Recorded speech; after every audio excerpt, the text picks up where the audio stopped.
Hello and welcome to another video. So today we are checking out a Ramp Dragon for Unlimited, which is running the Satan as its primary package.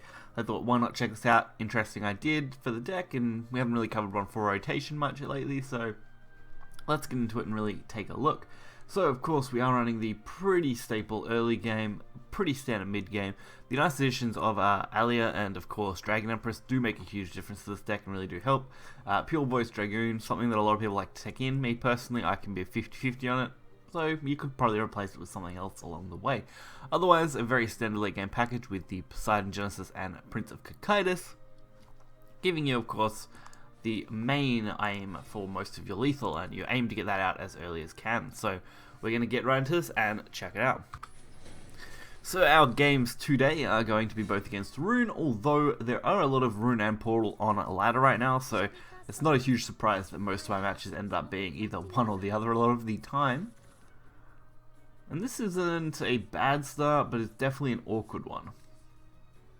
So I throw the Prince and end up with another Prince. Probably better off, honestly, to have thrown the Poseidon there and maybe the Disdain and kept Prince anyway, so it could have been worse. Kicks off well though, Servant of Disdain.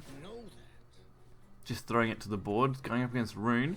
2/2 isn't that easy to remove on its own. So I can go for some damage, a Disdainful Rending, and even ramp a little as well. This turned out to be a very nice turn.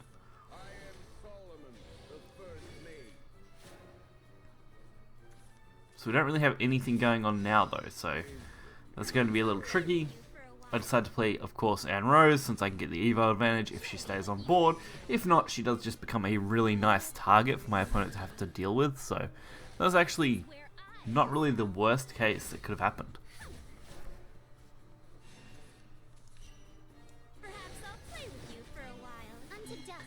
Whereas right now, Anne Rose is going to do the job of course, Evo remove from the one from hand, setting us up really nicely for our Dragon Empress next turn, or Poseidon, whichever one we feel we need for that turn. As we go into, of course, Prince of Cocytus the turn after. And I added the extra Cocytus cards just in case I end up going a little bit longer and don't want to play Prince on 9. Of course, typically you want to, but sometimes it's better off to leave it there. And that's actually not a bad draw. Disdain will come in very handy later on.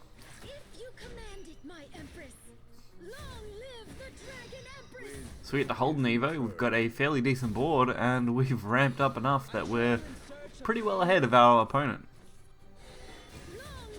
Plus we've taken basically 0 damage at this point. So why not throw the Prince? We've got a perfect opportunity to do so without even having to use an Evo.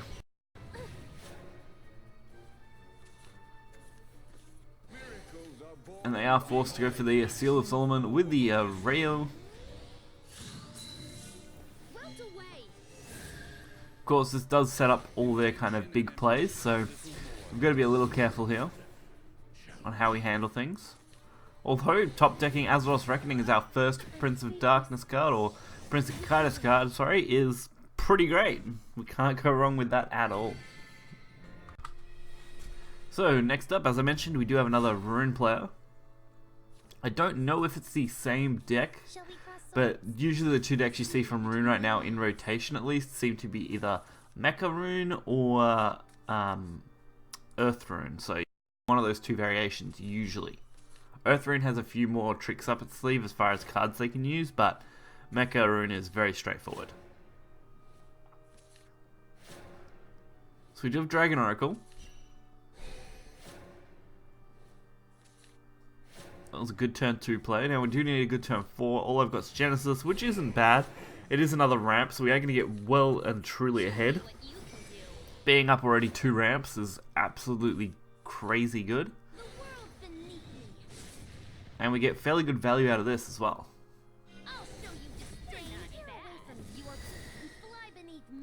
With turn 7 next turn, we can actually use Omen of Disdain as well again if we wanted.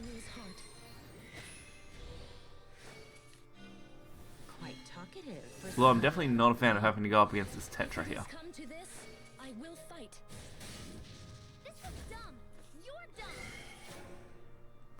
So I do need somewhere to take that on. Unfortunately, we don't really get an option other than just ramming Disdain. On the bright side, we do have certain Disdain and Massa already, so we have got some potential there.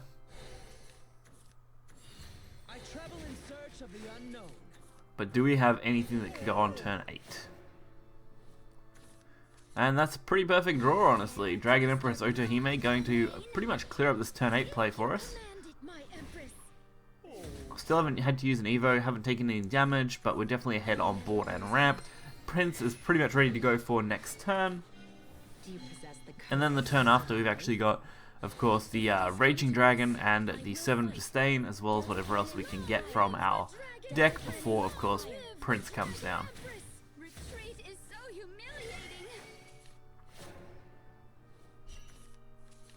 And another Servant of Disdain. That's actually really good. It's going to allow us to draw quite a few cards.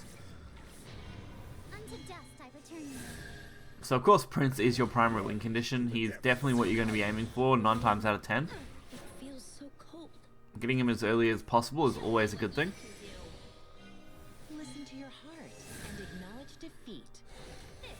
Eleanor's not really a problem. Fire Embrace, that's not great. But we can deal with this. We're pretty much set up here just to draw as much as we want. While at the same time being able to clear the board and hope for an Azeroth's Reckoning and hopefully keep the board until next turn. We did get Gluttonous Behemoth, which is quite nice and could come in handy.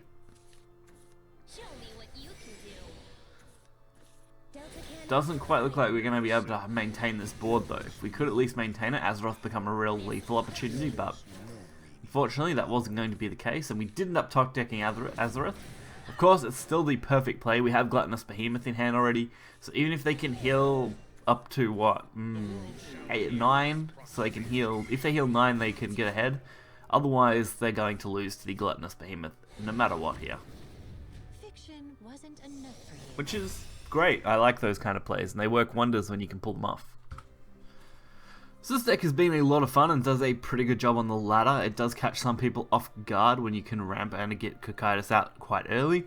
Of course, that's not going to happen every game, but I found that it's a really nice counter to Rune and a reasonable counter to Haven most of the time. So that is quite a good thing to keep an eye on. Hopefully you guys did enjoy this video. If you did, be sure to hit the like button and subscribe. You will find the deck list in the description below. Until next time guys, see ya.